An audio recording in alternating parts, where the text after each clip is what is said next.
Assalamualaikum warahmatullahi wabarakatuh.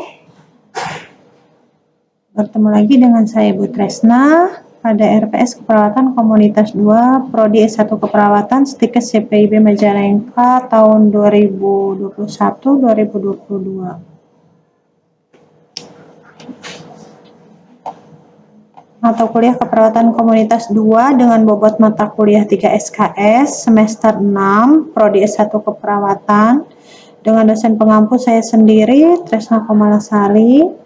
Di sini kita akan melihat tentang profil lulusan terlebih dahulu. Untuk profil lulusan keperawatan ada beberapa poin, diantaranya untuk poin A yaitu care provider atau pemberi asuhan keperawatan.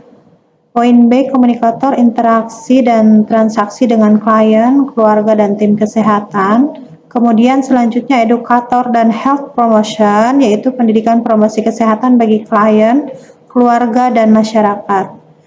Kemudian selanjutnya sebagai manajer dan leader, yaitu manajemen praktik atau ruangan pada tatanan rumah sakit maupun masyarakat. Kemudian di poin terakhir yaitu ada research atau penelitian. Kemudian selanjutnya pencapaian pembelajaran pada mata kuliah keperawatan komunitas 2. Kita akan lihat di sini tentang sikap dan tata nilai. Ada beberapa poin juga. Di antaranya mahasiswa diharapkan bertakwa kepada Tuhan Yang Maha Esa dan mampu menunjukkan sikap yang religius, menjunjung tinggi nilai kemanusiaan dalam menjalankan tugas berdasarkan agama, moral, dan etika. Kemudian menginternalisasi nilai, norma, dan etika akademik, menghargai keanekaragaman budaya, pandangan agama, dan kepercayaan, serta pendapat atau temuan original orang lain. Kemudian di poin E yaitu bekerja sama dan memiliki kepekaan sosial, serta kepedulian terhadap masyarakat dan lingkungan.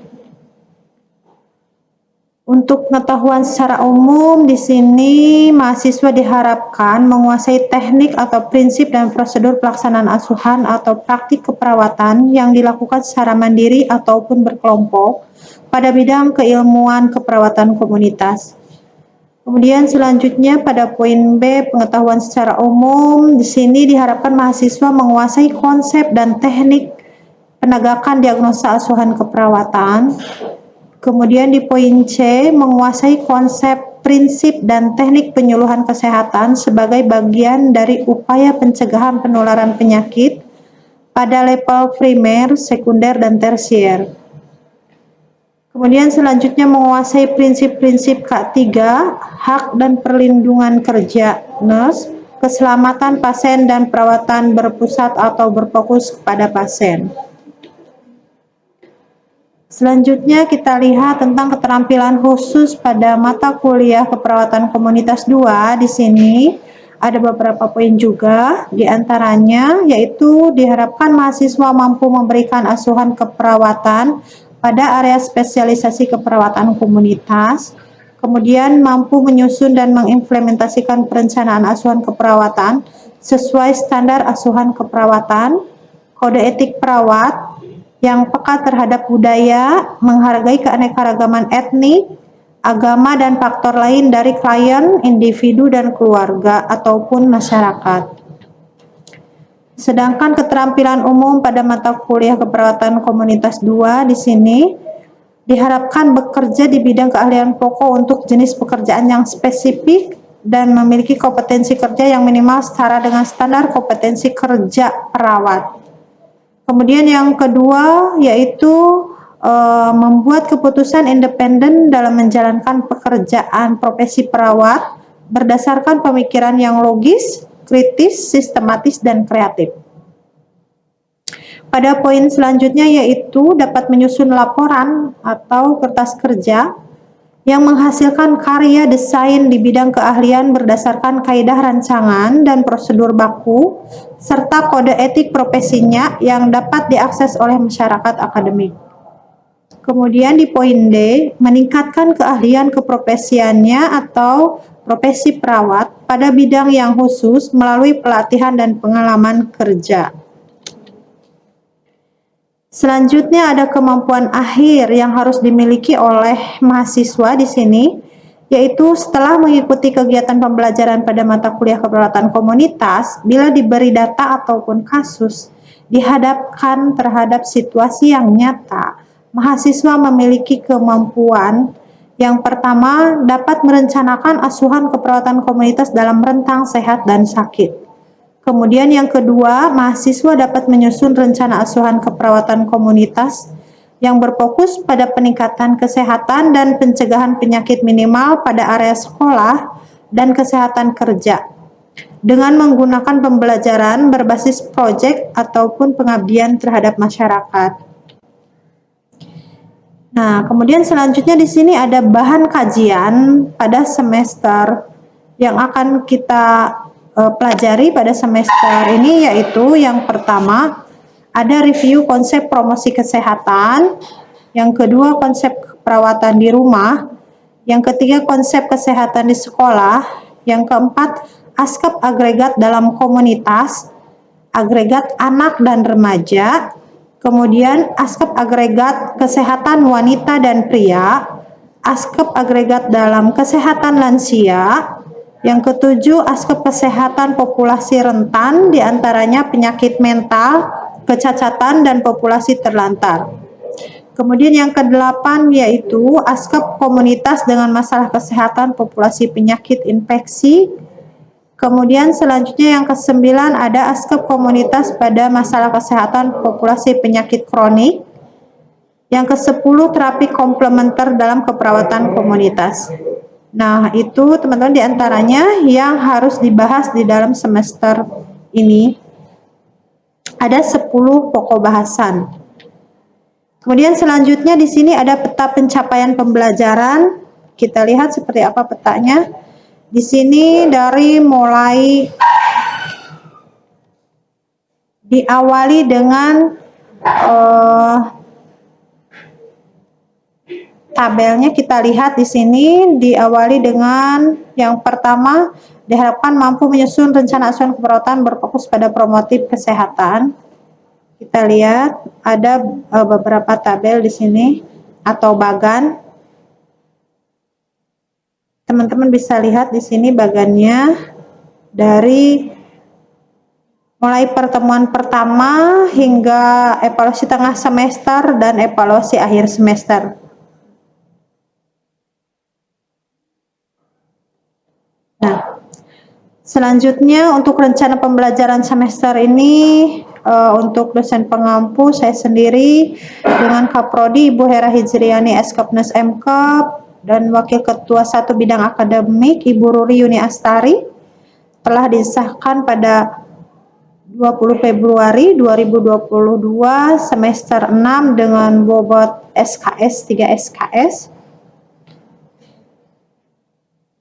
Untuk capaian pembelajarannya tadi sudah diuraikan bahwa CPMK atau capaian pembelajaran mata kuliah tersebut yaitu diharapkan mahasiswa merencanakan asuhan keperawatan komunitas dalam rentang sehat sakit, kemudian dapat menyusun rencana asuhan keperawatan komunitas berfokus pada peningkatan kesehatan dan pencegahan pada area sekolah, kesehatan kerja, dan menggunakan pembelajaran yang berbasis pengabdian masyarakat.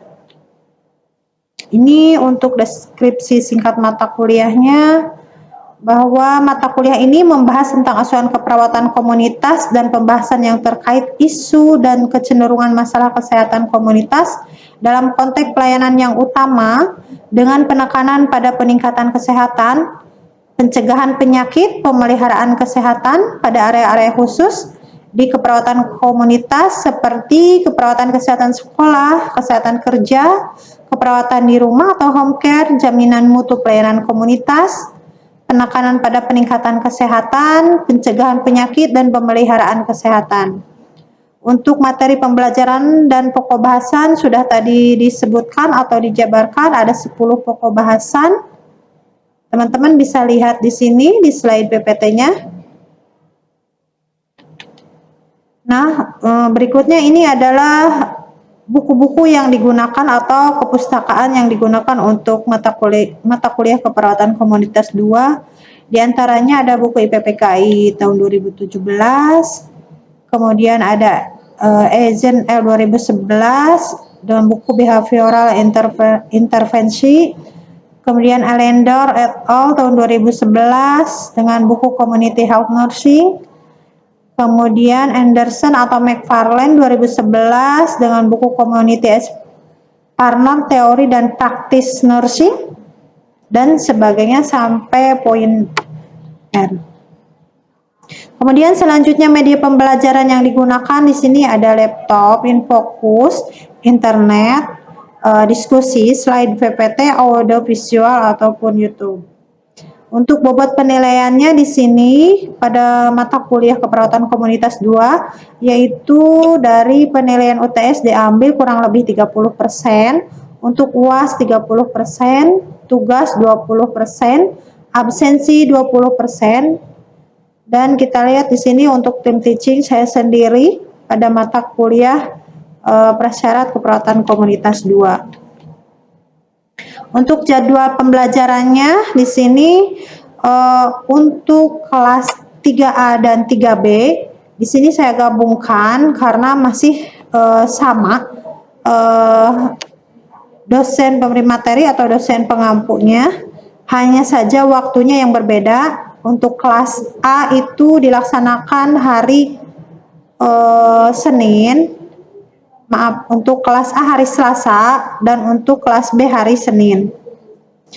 Di sini teman-teman bisa lihat untuk jadwal materi kuliah dilaksanakan seminggu sekali, sudah disesuaikan dengan kalender akademik.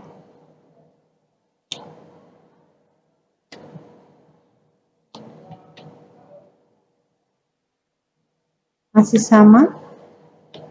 Untuk jadwalnya, teman-teman bisa lihat semua di sini dari mulai hari, tanggal, subjek PMK, indikator, kriteria atau bentuk penilaian, metode pembelajaran atau estimasi waktu, materi yang harus dipelajari, dosen pengampu, dan bobot penilaiannya. Kemudian ujian tengah semester dilaksanakan pada 11 April sampai 15 April 2022. Selanjutnya dilanjutkan dengan materi setelah UTS. Jadwalnya masih sama, di hari Senin untuk kelas 3B dan hari Selasa untuk 3A.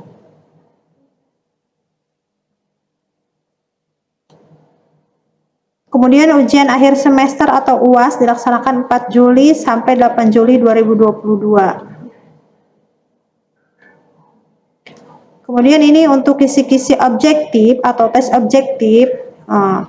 Di sini untuk pokok bahasan dan subpokok bahasan, dari 10 pokok bahasan dari mulai UTS hingga UAS kurang lebih diambil 12% untuk penilaian tesnya.